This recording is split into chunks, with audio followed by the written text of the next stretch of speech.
Je m'appelle Mildred Thompson, mais ici, dans ce coin oublié du Kentucky rural que l'on nomme Pine Hollow, tout le monde me connaît comme Miss Millie, la dame aux poupées. À 87 ans, mes cheveux sont devenus aussi fins et blancs que de la barbe à papa, et mes mains, tordues par une arthrite tenace, portent en la mémoire de chaque poupée de chiffon que j'ai cousue pour la foire du comté. Assise ici, sur le bois usé de mon porche, tandis que le soleil de fin d'après-midi dore les collines, je me surprends souvent à voyager dans le temps, non pas par nostalgie, mais pour comprendre comment les fils emmêlés de mon passé ont tissé la toile de la femme que je suis devenue. Mon histoire n'est pas une simple anecdote de vieillesse. C'est un témoignage sur la capacité de l'esprit humain à survivre à l'enfer. Non pas celui que le père Johnson décrivait dans ses sermons du dimanche, souterrain et empli de flammes, mais un enfer bien plus intime, celui qui peut prendre racine au sein même de votre propre foyer. Je revois tout avec une clarté effrayante. J'avais 12 ans, le petit corps de mon frère, Tommy, tremblait comme une feuille morte sous le lit où je le serrais contre moi. D'une main, je couvrais ses petites oreilles pour qu'il n'entende pas les cris qui fusaient de la chambre voisine. Ce n'étaient pas des cris de colère ordinaires, mais des plaintes étranglées, des supplications étouffées qui se mêlaient au grincement rythmé et sinistre du sommier. Dans cette obscurité poussiéreuse, l'odeur de la peur était notre seul air. C'est à cet instant précis, recroquevillé dans la poussière, que j'ai compris la véritable nature du mal. Il n'avait pas de cornes ni de queue fourchue. Il avait le visage d'un ange déchu, celui de notre mère, Caroline, et il logeait sous notre toit. Ce soir-là, papa était parti à Lexington pour son travail à la mine. Il devait y passer la nuit. Son absence laissait un vide immense, un silence que maman s'empressait de remplir de ses propres démons. Elle était sortie, comme à son habitude, prétextant une réunion de prière, laissant derrière elle un sillage de parfums, entêtants et de mensonges. Mais elle était revenue, non pas seule, et l'enfer avait commencé. Le bruit des pas lourds d'un homme que je ne connaissais pas, son rire gras résonnant dans notre modeste maison, puis la porte de la chambre de mes parents qui claque. C'est alors que les bruits avaient commencé. Tommy, qui n'avait que 7 ans, s'était réveillé en sursaut, ses yeux, immenses dans la pénombre, étaient des puits de terreur. Sans un mot, je l'avais tiré de son lit et l'avais caché avec moi. Je lui murmurais des histoires de shows et de fêtes foraines, ma propre voix tremblante trahissant la peur qui me glaçait les os. Je devenais sa protectrice, son bouclier humain contre une horreur que aucun de nous ne pouvait encore nommer, mais que nous ressentions dans chaque fibre de notre être, cette nuit-là. Je n'ai pas seulement compris ce qu'était l'enfer, j'ai compris que mon enfance venait de mourir. J'étais devenue la gardienne d'un secret trop lourd, la sentinelle silencieuse d'une innocence bafouée. Le poids de cette nuit allait me façonner, me hanter, mais aussi, sans que je le sache encore, forger en moi la force qui me permettrait de survivre. C'est le début de mon histoire, une histoire de survie, de courage et d'un amour fraternel qui a su briller même dans les ténèbres les plus profondes. Si vous écoutez ceci, je suis curieuse de savoir d'où, sur cette belle planète qui est la nôtre, vous me prêtez votre attention. Le savoir me donne la force de continuer. Avant de poursuivre mon récit, si mon histoire vous touche, je vous invite à vous abonner à notre chaîne Récits inoubliables et à aimer cette vidéo. Ce simple geste aide notre équipe à partager chaque jour de nouvelles voix. Des voix qui, comme la mienne, peuvent apporter du courage à ceux qui en ont besoin. Pour comprendre la nature du poison qui s'infiltrait dans les murs de notre maison, il faut d'abord imaginer la façade que nous présentions au monde. Pine Hollow, dans les années 40, était une communauté où l'apparence était reine et le jugement, son fidèle vassal, et notre famille, du moins en surface, semblait respectable. Le pilier de cette respectabilité était mon père, Joseph Thompson. C'était un homme taillé dans le roc du Kentucky, silencieux et travailleur, chaque matin, bien avant que le premier coq ne songe à chanter. Il quittait la maison, sa gamelle préparée par mes soins dès l'âge de 9 ans. Il s'enfonçait dans les entrailles de la terre, dans ces mines de charbon qui faisaient la fierté et la misère de notre ville. Je le revois encore, revenant le soir, le visage couvert d'une poussière noire si fine qu'elle semblait incrustée dans les rides de sa peau. Seuls ses yeux, rougis par l'effort, brillaient d'une lueur douce et fatiguée. Malgré l'épuisement qui courbait ses épaules, il trouvait toujours la force d'esquisser un sourire et de sortir de sa poche une petite surprise pour Tommy. Un sifflet en bois qu'il avait taillé pendant une pause. Un bonbon qu'il avait acheté en économisant sur son propre tabac. Ces petits gestes étaient sa façon de dire son amour, une langue silencieuse mais profondément éloquente. C'était un homme trop bon, trop simple pour le monde cruel et retors dans lequel nous vivions. Il voyait le bien partout, ou peut-être choisissait-il de ne pas voir le mal qui grandissait juste sous ses yeux.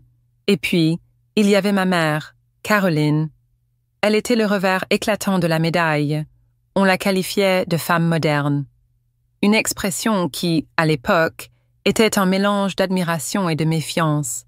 Sa beauté était une chose dangereuse, du genre à faire perdre la tête aux hommes et pincer les lèvres aux femmes. Des cheveux noirs bouclés, coiffés à la perfection. Une taille de guêpe qu'elle sanglait encore plus étroitement dans des corsets qui me semblaient être des instruments de torture. Et une démarche chaloupée qui faisait se retourner tous les hommes sur son passage. Tandis que mon père peinait comme un forçat sous la terre, maman inventait sans cesse des engagements en ville. « Je dois aider au bazar de l'église », disait-elle, son rouge à lèvres déjà impeccablement appliqué. « Je vais rendre visite à une amie malade », annonçait-elle, un nuage de parfum flottant derrière elle. « Il me faut du fil à coudre à l'épicerie générale. » Et elle partait, toujours pimpante, toujours parfumée, même à mon jeune âge. Je savais qu'on n'avait pas besoin de rouge à lèvres pour aller à l'église ou de parfum capiteux pour visiter une malade. Mais mon père ne posait jamais de questions. Il rentrait si las qu'il peinait à manger le repas que j'avais réchauffé. Il se lavait à la bassine pour ôter la crasse noire de la mine, puis s'effondrait dans son lit, souvent sans même attendre le retour de maman. Elle rentrait de plus en plus tard, ses cheveux légèrement défaits, une odeur de cigarettes fines, celle que les femmes respectables ne fumaient pas, et d'alcool doux flottant sur son haleine. Parfois, je remarquais des marques sur son cou, de petites taches violacées qu'elle dissimulait le lendemain sous une couche de poudre ou un foulard coloré.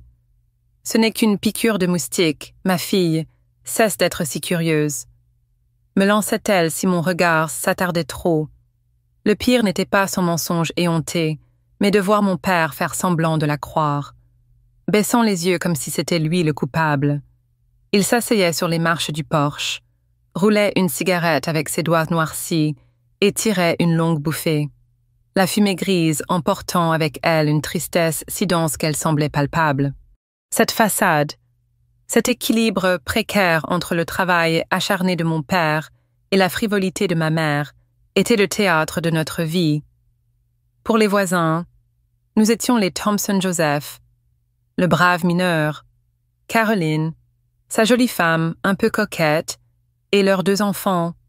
Mais derrière les rideaux fraîchement lavés et le linge qui séchait au soleil, les murs de notre maison se lézardaient, gangrenés par un secret qui allait bientôt tout faire voler en éclats. La haine que je ressentais pour ma mère n'est pas née d'un coup.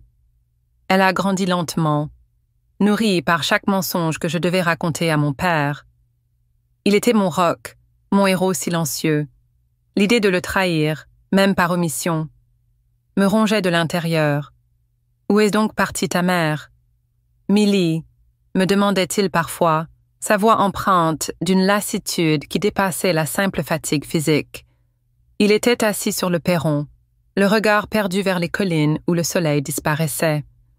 La lueur orangée de sa cigarette était le seul point chaud dans le crépuscule grandissant. Elle est allée à la pharmacie, chercher un remède pour son mal de tête, répondais-je, la gorge nouée. C'était la phrase qu'elle m'avait ordonné de dire avant de partir. Son regard dur me signifiant de ne pas dévier du script. Chaque mot était un caillou dans ma gorge. Papa ne répondait rien. Il hochait simplement la tête, tirait une autre longue bouffée sur sa cigarette et expirait un nuage de fumée qui semblait contenir toute la tristesse du monde. Je voyais bien qu'il ne me croyait pas, mais il acceptait mon mensonge comme un homme accepte une pilule amère. Pour éviter une douleur plus grande encore, sa résignation me brisait le cœur encore plus que la trahison de ma mère. Je détestais mentir à cet homme qui, même après 10 heures passées à extraire le charbon des veines de la terre, trouvait encore l'énergie de s'asseoir avec moi pour vérifier mes devoirs d'école ou de raconter une histoire de chevalier et de dragon à Tommy avant de dormir. Mais la menace de ma mère était claire, glaciale et précise.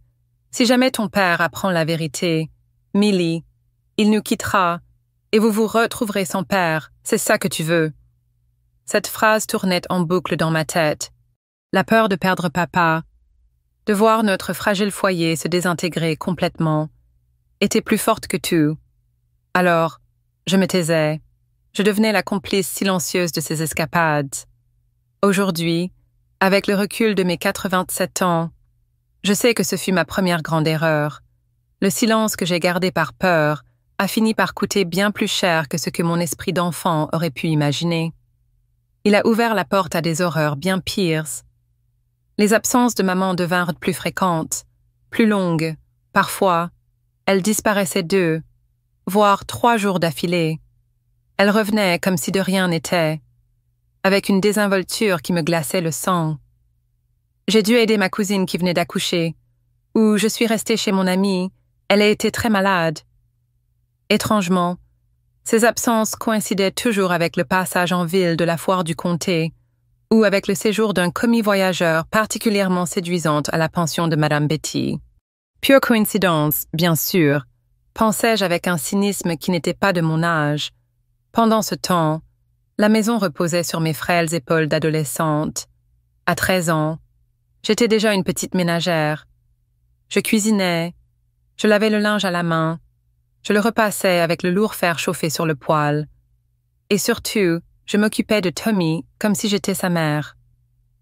Papa essayait de m'aider le week-end, mais le labeur de la mine l'éreintait à un point tel que le dimanche. Il peinait à lever les bras. Pourtant, il mettait un point d'honneur à nous emmener à l'église. Toujours propre et bien mis, comme pour montrer à toute la ville que nous étions une famille respectable, malgré les rumeurs qui commençaient à enfler, aussi sûrement que la pâte à pain près du feu. Je voyais les regards des autres femmes, leurs messes basses quand maman passait. Je sentais la pitié dans les yeux des autres hommes pour mon père. Notre vie était un mensonge public, et j'en étais la gardienne involontaire. Un rôle qui me coûtait mon innocence et ma paix. C'est à cette époque, alors que je m'épuisais à maintenir l'illusion d'une famille normale, que j'ai remarqué un changement inquiétant chez Tommy. Mon petit frère, qui avait toujours été un garçonnet joyeux et bavard, un petit tourbillon d'énergie, commença à s'éteindre, il devint silencieux, presque craintif, lui qui adorait jouer avec les autres garçons du quartier après l'école. Il se mettait désormais à courir à la maison et à se cacher sous le lit dès qu'il entendait des pas s'approcher de la porte. Le pire fut qu'il recommença à faire pipi au lit, une chose qu'il n'avait plus faite depuis ses 4 ans. C'était un signal d'alarme, une régression qui témoignait d'une détresse profonde que je ne parvenais pas à déchiffrer. Un soir, alors que je l'aidais à changer ses draps mouillés en cachette, avant que papa ne s'en aperçoive et ne s'inquiète, je lui ai posé la question. Je me suis agenouillée à côté de son lit, la faible lueur de la lampe à pétrole dessinant de longues ombres sur les murs. « Qu'est-ce qui ne va pas, Tommy? Est-ce que quelqu'un t'embête à l'école ?» lui ai-je demandé doucement. En passant ma main dans ses cheveux blonds, il a simplement secoué la tête, ses petits yeux bleus remplis d'une peur si intense qu'elle me fit froid dans le dos. Il ne disait rien, mais son silence hurlait. J'ai pensé que c'était un de ces tyrans d'école, comme il y en a toujours, Mais le pire était encore à venir.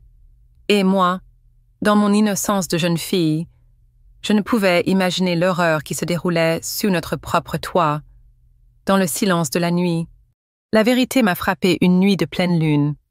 Une de ces nuits où la lumière argentée se glisse à travers les fentes des volets et dessine des fantômes sur les murs. Papa était de nouveau parti pour Lexington. Un déplacement de 2 jours cette fois. Maman, bien sûr, avait saisi l'occasion.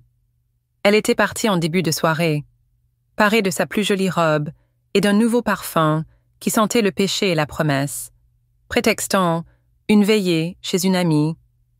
Je m'étais occupée de Tommy. Il ne voulait pas manger, ses yeux constamment fixés sur la porte. Elle va rentrer. Millie, m'avait-il demandé, sa petite voix tremblante. Oui, mais tard. Allons nous coucher. Nous avons école demain. Avais-je répondu, tentant de paraître calme alors qu'une boule d'angoisse me serrait la gorge. Je savais qu'elle ne rentrerait probablement pas avant le lendemain matin.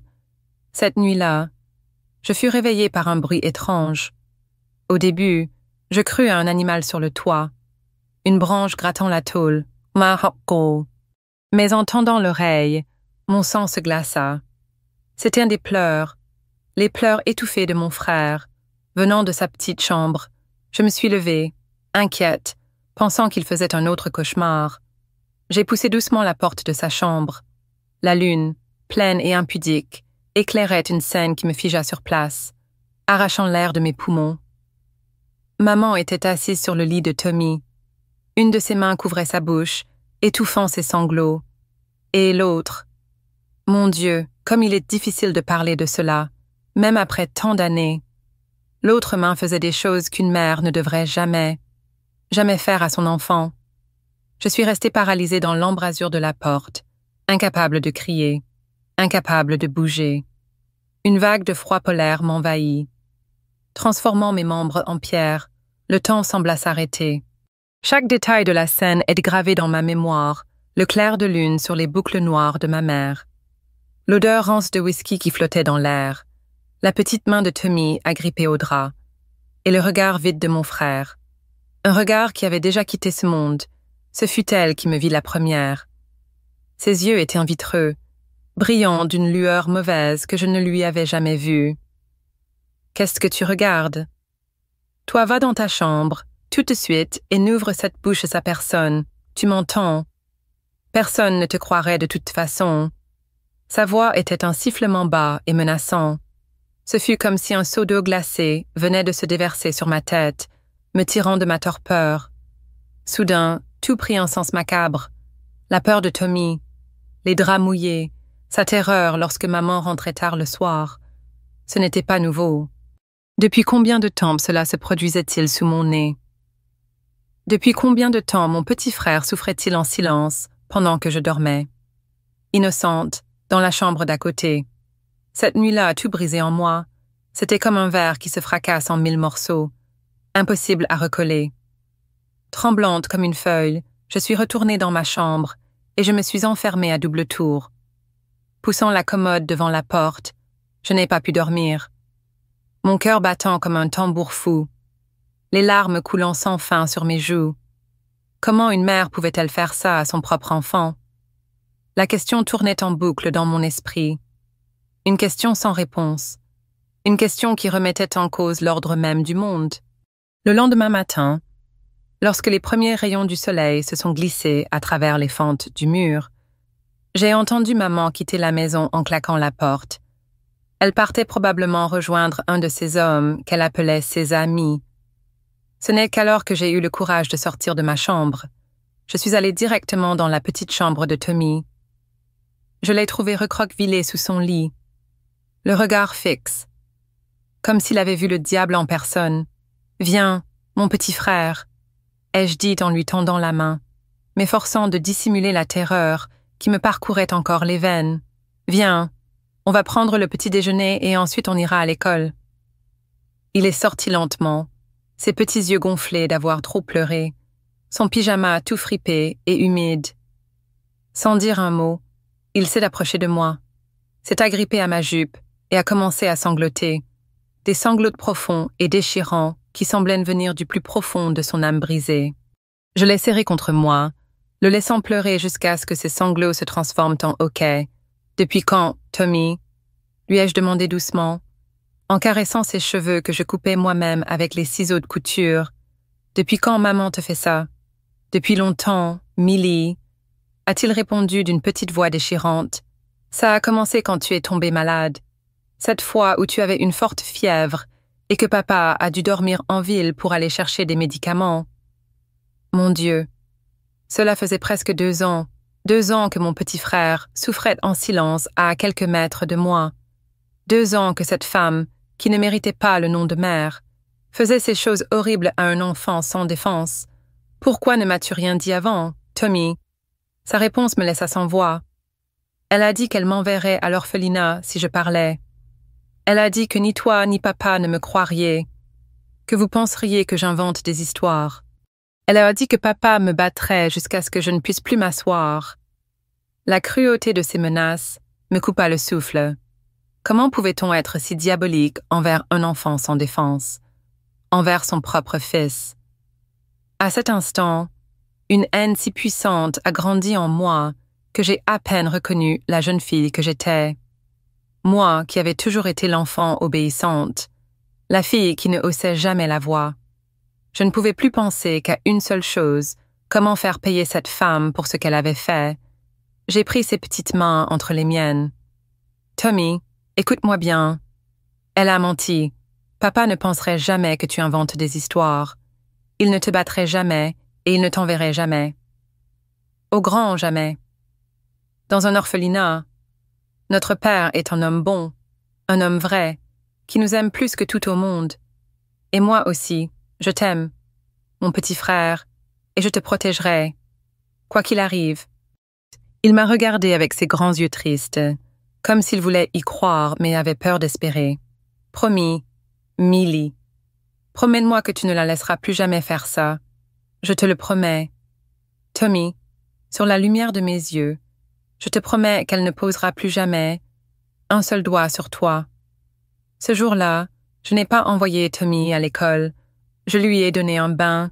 Je lui ai préparé une bouillie de maïs avec du lait, son plat préféré.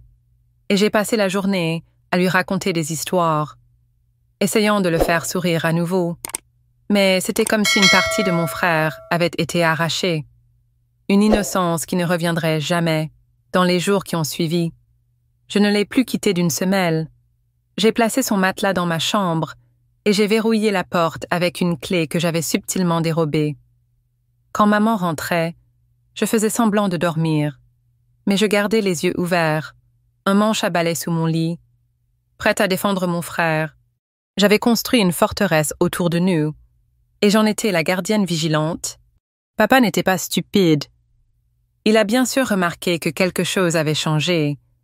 Il a remarqué que Tommy ne me quittait plus, que je fermais la porte de notre chambre à clé la nuit, et que je devenais tendue comme une corde de violon chaque fois que maman s'approchait de mon frère. Il observait en silence, son regard fatigué semblant peser le poids de non-dits.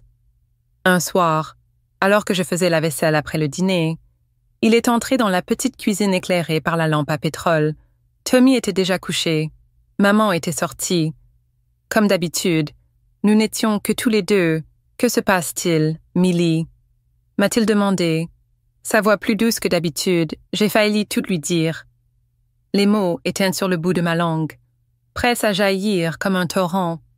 Mais la peur, cette bête immonde, m'a de nouveau paralysée. Et si maman avait raison, et si papa ne me croyait pas, pire, et s'il me croyait mais n'avait pas le courage de faire quoi que ce soit, de l'affronter. La honte de cette pensée me brûlait de l'intérieur. Ce n'est rien, papa, c'est juste que Tommy fait des cauchemars ces derniers temps. Alors, je le laisse dormir avec moi. Il m'a regardé longuement, ses yeux tristes semblant voir au-delà de mes paroles. Il a posé sa main calleuse sur mon épaule et l'a serrée doucement. Quand tu seras prête à vraiment parler, Millie, je suis là. Ces mots ont résonné dans ma tête pendant des jours. Je voulais tellement lui faire confiance, tout lui dire, partager ce fardeau terrible qui m'écrasait. Mais la peur est une chose insidieuse. Elle ronge de l'intérieur. Elle vous fait douter de vos propres certitudes. Pendant ce temps, maman semblait de plus en plus hors de contrôle. Ses sorties étaient plus longues. Elle rentrait plus ivre, plus débraillée. Parfois, elle ramenait des cadeaux coûteux qu'elle n'aurait jamais pu s'offrir avec le peu d'argent que papa lui donnait pour les courses. Un nouveau chapeau, un parfum français, un collier de perles qu'elle jurait être un cadeau de la dame chez qui elle prétendait avoir commencé à travailler comme femme de ménage. Papa faisait semblant d'y croire, mais je voyais bien la méfiance dans ses yeux. Une tristesse qui se transformait lentement en quelque chose de plus dur, de plus froid. Les commentaires malveillants des voisins lui parvenaient, les regards apitoyés des autres mineurs, les chuchotements qui cessaient à son approche. Il n'était pas dupe. Il souffrait en silence. Et je sentais que ce silence était sur le point de se rompre. Le point de rupture est arrivé un après-midi de semaine. Papa est rentré de la mine plus tôt que d'habitude. Ce n'était pas normal. D'habitude, il ne revenait qu'après le coucher du soleil. Mais ce jour-là, vers 4 heures, j'ai entendu ses pas lourds sur le perron. J'étais dans la cuisine, en train de préparer le dîner. Tommy jouait avec des petites voitures en bois que papa lui avait fabriquées. Quand il est entré, j'ai su tout de suite que quelque chose n'allait pas. Son visage était différent, plus pâle, ses yeux plus enfoncés, et une tension émanait de lui que je n'avais jamais sentie auparavant. « Où est ta mère ?» a-t-il demandé, sa voix plus ferme que d'habitude. Elle est sortie il y a environ 2 heures. Elle a dit qu'elle allait à la pharmacie. Il a eu un rire sec, sans aucune joie. Il est allé dans leur chambre et en est revenu avec la petite boîte en bois qu'il gardait sous le lit. Il l'a ouverte et en a sorti une enveloppe jaunie. Tu sais ce que c'est, Millie. Ce sont les économies de toute une vie. Chaque centime que j'ai réussi à mettre de côté en me cassant le dos sous cette terre. C'était pour nous acheter une meilleure maison, pour donner une éducation à Tommy. À toi, mon cœur s'est serré. Je savais où cette conversation nous menait. Mais maintenant, il ne reste que ça. Il a montré quelques billets froissés, moins de la moitié de ce que je me souvenais, avoir vu la dernière fois qu'il avait ouvert cette boîte, environ 6 mois plus tôt. Le reste a disparu, un petit peu chaque semaine. En pensant que je ne m'en apercevrais pas, je ne savais quoi dire. C'était une pièce de plus dans le puzzle de destruction que maman avait assemblé au fil des ans. Papa, tu n'as rien à dire, ma fille, ce n'est pas ta faute, ça ne l'a jamais été. Il a remis l'argent dans l'enveloppe, a refermé la boîte. J'ai juste besoin que tu t'occupes de Tommy aujourd'hui. Je vais régler quelques affaires en ville. Quelque chose dans son ton m'a effrayée. C'était le ton de quelqu'un qui a pris une décision difficile après avoir trop longtemps souffert. Pour la première fois, j'ai vu en mon père, non pas l'homme soumis que tout le monde pensait qu'il était, mais quelqu'un qui avait enduré plus que n'importe qui par amour pour ses enfants. « Papa, il y a quelque chose que je dois te dire. C'est à propos de maman et de Tommy. » Il s'est arrêté à la porte, la main déjà sur la poignée. Il s'est retourné lentement, ses yeux fixés sur les miens.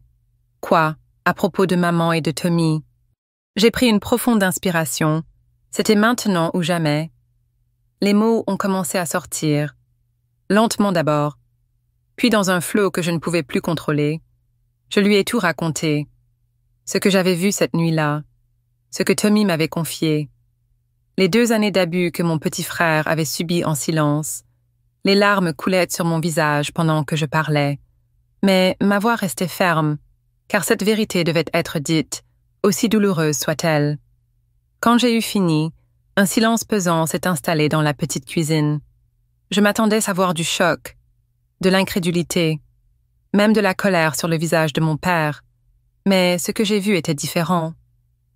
J'ai vu un calme effrayant, comme le calme qui précède les orages les plus violents. Ses yeux, habituellement si doux, s'étaient assombris, et ses mains, qui ne s'étaient jamais levées contre personne, étaient serrées en poings si forts que les jointures étaient blanches. Depuis combien de temps sais-tu cela, Millie? Depuis 2 semaines. Papa, je voulais te le dire avant, mais j'avais peur. Peur que tu ne me crois pas ou que tu ne puisses rien faire ou que j'étais trop faible pour protéger mes propres enfances. La honte m'a brûlé de l'intérieur. C'était exactement ce que j'avais pensé. Pardonne-moi, papa. Il s'est approché de moi, m'a serré fort dans ses bras, puis s'est agenouillé pour être à la hauteur de Tommy, qui s'était caché derrière mes jupes quand j'avais commencé à pleurer. Mon fils, a-t-il dit d'une voix étranglée. Pardonne-moi de ne pas t'avoir protégé comme un père aurait dû le faire, mais cela s'arrête aujourd'hui. Tu as ma parole. Je n'oublierai jamais le regard que mon père et mon frère ont échangé à ce moment-là. C'était un regard de compréhension, de pardon et quelque chose de plus. Une promesse silencieuse que plus rien ne serait comme avant. Papa s'est relevé, a essuyé une larme tenace qui s'était échappée et a ajusté son chapeau sur sa tête. Ferme la porte à clé après mon départ. N'ouvre à personne avant mon retour. Même pas à maman, a demandé Tommy de sa petite voix. Surtout pas à elle, a répondu papa avant de partir. Fermant la porte derrière lui, cette nuit-là m'a semblé interminable. Après le départ de papa, j'ai verrouillé toutes les portes et fenêtres, comme il me l'avait ordonné. J'ai fait dîner Tommy, même s'il ne voulait presque rien manger, et je l'ai mis au lit de bonne heure. Je me suis allongée à côté de lui caressant les cheveux jusqu'à ce qu'il s'endorme. Mais je suis restée éveillée, les yeux fixés au plafond, le cœur dans la gorge, imaginant ce que papa pouvait bien être en train de faire. Les heures s'étiraient comme des escargots. Chaque bruit dehors me faisait sursauter. Chaque ombre qui passait à travers la fente de la fenêtre me glaçait le sang. Il devait être près de minuit quand j'ai entendu des pas sur le perron. Ce n'étaient pas les pas fermes de mon père, mais le bruit de pieds traînants, de quelqu'un qui tenait à peine debout. « Ouvre cette porte, Mildred !» a crié maman, sa voix pâteuse trahissant une ivresse profonde. « Je sais que tu es là, désobéissante fille. » Je suis restée immobile comme une statue, ma main couvrant ma bouche pour ne faire aucun bruit, priant pour que Tommy ne se réveille pas. « Ouvre maintenant, ou je défonce cette porte. » A-t-elle continué, martelant maintenant le bois avec force. « Pour qui te prends-tu pour me laisser dehors de ma propre maison? » Pendant un instant, j'ai eu peur qu'elle ne parvienne réellement à défoncer la porte, mais j'ai alors entendu une autre voix à l'extérieur, une voix d'homme qui n'était pas celle de mon père. « Laisse tomber, Caroline. Viens chez moi, c'est mieux. Demain, tu régleras cette histoire avec les gosses. » C'était la voix de Norman, un type qui était arrivé en ville quelques mois plus tôt, se disant représentant de commerce. Mais tout le monde savait qu'il vivait de jeux d'argent et d'affaires louches. Un homme aux cheveux gominés et au sourire faux, qui se promenait toujours avec un cure-dent au coin de la bouche. Le silence qui a suivi a été brisé par un rire aigu de ma mère, suivi du bruit de baisers et de chuchotements que j'ai préféré ne pas comprendre. Puis, le bruit de pas s'éloignant. Et enfin, plus rien. J'ai soupiré de soulagement, mais je savais que ce n'était qu'une trêve temporaire. Maman reviendrait, et quand elle le ferait, elle serait furieuse. J'espérais juste que papa arriverait avant. J'ai dû m'assoupir à un moment donné, car je me suis réveillée en sursaut au son de la porte d'entrée qui s'ouvrait. J'ai sauté du lit, prête à crier. Quand j'ai entendu la voix de mon père appeler doucement « Millie, Tommy, c'est moi », j'ai couru pieds nus dans le couloir et j'ai trouvé papa debout dans le salon, le visage fatigué, mais avec une expression différente, plus légère, comme s'il s'était délesté d'un poids immense. « Où étais-tu, papa ?» J'étais si inquiète. Je réglais ce que j'aurais dû régler il y a bien longtemps. « Ma fille », a-t-il répondu en enlevant son chapeau. « Ta mère est-elle passée ?» Oui, mais pas seule. Elle était avec Norman, ce type du magasin. Papa a secoué la tête, ne semblant pas le moins du monde surpris. Tant mieux. Demain, à la première heure. Je veux que vous soyez tous les deux habillés et avec un baluchon de vêtements prêt. Nous quittons cet endroit. J'étais abasourdie. Où allons-nous, papa? Chez ma sœur, à Louisville. Je lui ai déjà parlé au téléphone du magasin. Elle nous attend. Là-bas, nous commencerons une nouvelle vie. Juste nous trois. Je n'ai pas posé d'autres questions. La détermination sur le visage de mon père disait tout. Ce n'est que plus tard, une fois installée chez ma tante Martha, que j'ai eu le courage de lui demander ce qui s'était réellement passé cette nuit-là. Il m'a raconté. Il n'était pas allé chercher la violence, il était allé chercher la vérité. D'abord, il était allé voir Norman. Il l'avait trouvé à l'hôtel Central, le seul de la ville, avec ma mère. Papa n'était pas entré en force. Il avait attendu, puis il avait confronté maman. Il lui avait dit qu'il savait tout. Les liaisons, l'argent volé, et surtout, ce qu'elle faisait à Tommy. Elle avait ri. Elle lui avait ri au nez, le traitant de faible, lui disant qu'il n'aurait jamais le courage de faire quoi que ce soit. C'est alors que papa a révélé son arme.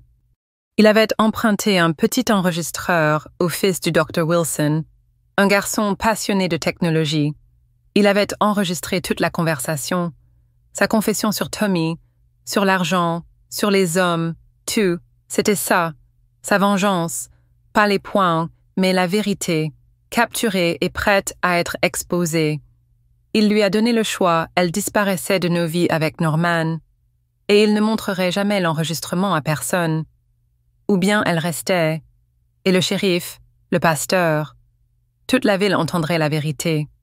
Pour la première fois de sa vie, elle avait eu peur, pas de lui, mais de ce que les autres penseraient, de perdre sa précieuse façade. Elle avait choisi de partir. Le lendemain matin, à peine le soleil apparut, nous étions tous les trois assis au bord de la route, attendant le camion de mu. Hank, qui se rendait à Louisville une fois par semaine, chacun avec son baluchon de vêtements, papa avec sa petite boîte d'économie, et Tommy serrant contre lui une petite voiture en bois. Alors que le camion s'éloignait, soulevant un nuage de poussière rouge, j'ai regardé en arrière une dernière fois. Notre petite maison devenait de plus en plus petite, jusqu'à n'être plus qu'un point blanc au milieu du vert de la végétation. Je n'ai pas ressenti de tristesse, ni même de nostalgie. Ce que je ressentais, c'était un soulagement immense, comme si je m'échappais d'une prison où j'avais vécu trop longtemps. Le voyage a duré presque toute la journée. Nous sommes arrivés à Louisville à la tombée de la nuit. Ma tante Martha, la sœur aînée de papa que je connaissais à peine, nous attendait sur le pas de sa porte. C'était une dame âgée, veuve, qui vivait seule.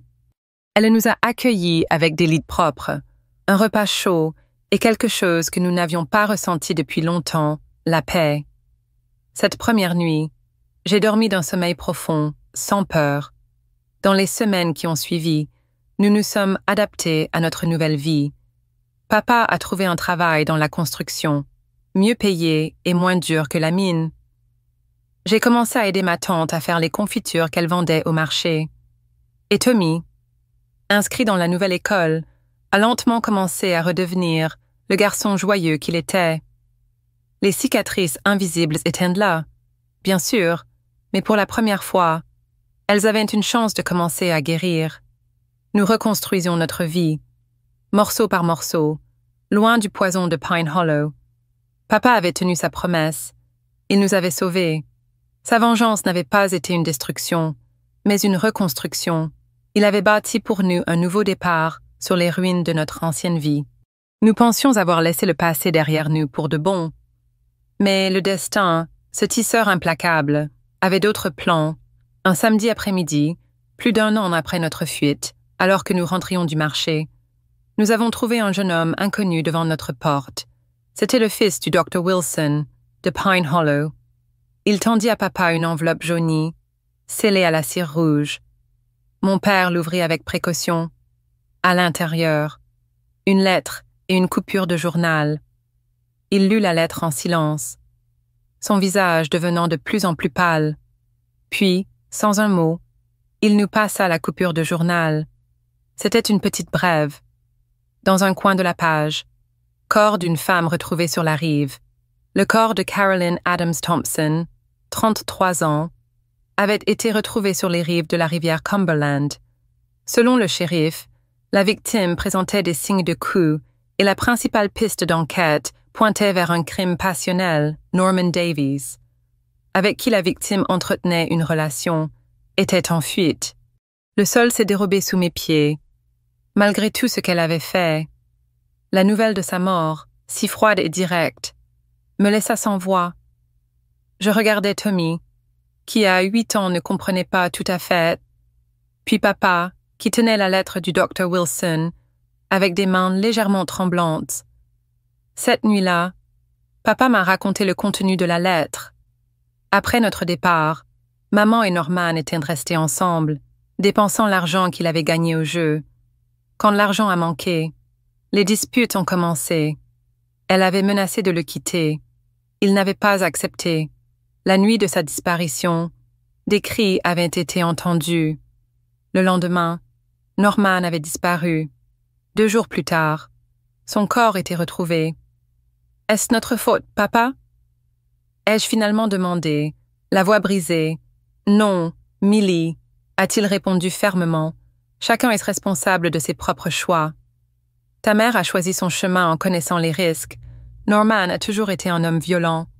Elle avait dû penser qu'elle pouvait le contrôler, comme elle l'a fait avec tous les autres hommes. Mais cette fois, elle s'est trompée. La vie est un cercle, et on récolte ce que l'on sème. Elle a semé le poison et a récolté la tempête.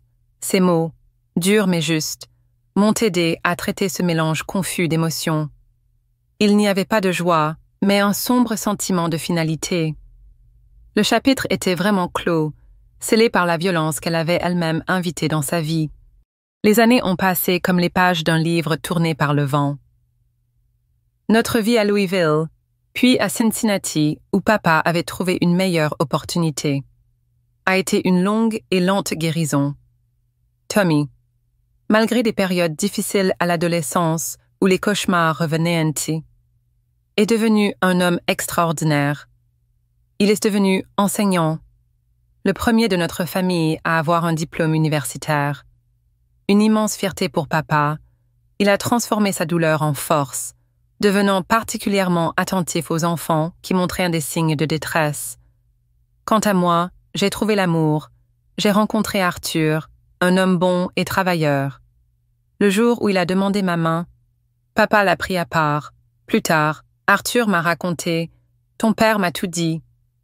Millie, sur ta mère, sur ce qui est arrivé à ton frère, il a dit que j'avais le droit de savoir dans quelle famille j'entrais. » J'étais paralysée. « Et qu'en penses-tu » ai-je demandé, à bout de souffle. « Je pense que ton père est l'homme le plus admirable que j'ai jamais rencontré. » a-t-il répondu. « Et je pense que toi et ton frère êtes des survivants, des guerriers. Et je suis encore plus fière que tu aies accepté d'être ma femme. Nous nous sommes mariés. Nous avons eu des enfants. Papa a vécu avec nous après sa retraite. Un grand-père merveilleux. Il nous a quittés en 1989 paisiblement. Dans son sommeil, à son enterrement, j'ai compris toute la grandeur silencieuse de cet homme. Celui que la ville considérait comme faible avait eu la force de placer le bien-être de ses enfants au-dessus de sa propre fierté. Sa vengeance avait été la plus parfaite possible, non pas une vengeance de sang, mais une vengeance de vie, de reconstruction, d'amour. Il avait prouvé que la bonté peut être plus forte que le mal, que l'amour construit tandis que la haine détruit. Aujourd'hui, à 87 ans, assise dans mon fauteuil à bascule, je regarde mes arrière-petits-enfants jouer dans le jardin. Je ressens une paix que je n'aurais jamais cru possible dans les jours sombres de mon enfance. Il y a quelques années, je suis retournée à Pine Hollow avec Tommy. La ville avait changé. Notre ancienne maison n'existait plus. Nous sommes allés au cimetière. Il nous a fallu du temps pour trouver la tombe de maman. Une simple croix de bois, presque effacée par le temps. Je suis restée là, longtemps, ressentie encore de la colère. M'a demandé Tommy. Non, ai-je répondu. Je ressens de la pitié. Pitié qu'elle n'ait jamais connu ses petits-enfants. Pitié qu'elle ait gâché sa chance d'avoir une famille qui l'aimait. Pitié qu'elle ait vécu et soit morte sans jamais comprendre ce qui compte vraiment. Tommy a hoché la tête. Tu sais ce que je ressens. Millie de la gratitude, pas envers elle, bien sûr, mais envers notre père, envers toi, envers tante Martha, de la gratitude que vous ne m'ayez pas laissé être détruit. Nous avons quitté le cimetière main dans la main, comme lorsque nous étions enfants, 2 survivants, porteurs de cicatrices invisibles, mais qui avaient appris à utiliser ces cicatrices comme une source de force. La vengeance silencieuse de mon père, faite d'amour et non de haine, continue de porter ses fruits. 3 générations plus tard, elle est dans les sourires de mes descendants qui grandissent sans peur, sans secret toxique. Elle est dans la force que j'ai découverte en moi. La vie n'est pas toujours facile, mes chers, mais elle vaut toujours la peine d'être vécue. Si cette histoire a touché votre cœur, laissez votre j'aime pour que d'autres puissent la connaître. Dites-moi dans les commentaires d'où vous m'écoutez, car chaque message me fait sentir moins seul. Et abonnez-vous à Récits de grands-parents pour suivre d'autres histoires de femmes qui, comme moi, ont trouvé la force là où il ne semblait n'y en avoir aucune. Avec amour, courage et la détermination silencieuse que j'ai apprise de mon père, nous pouvons transformer même la pire des douleurs en une force pour avancer. C'est Miss Millie, la dame aux poupées, qui vous remercie de votre écoute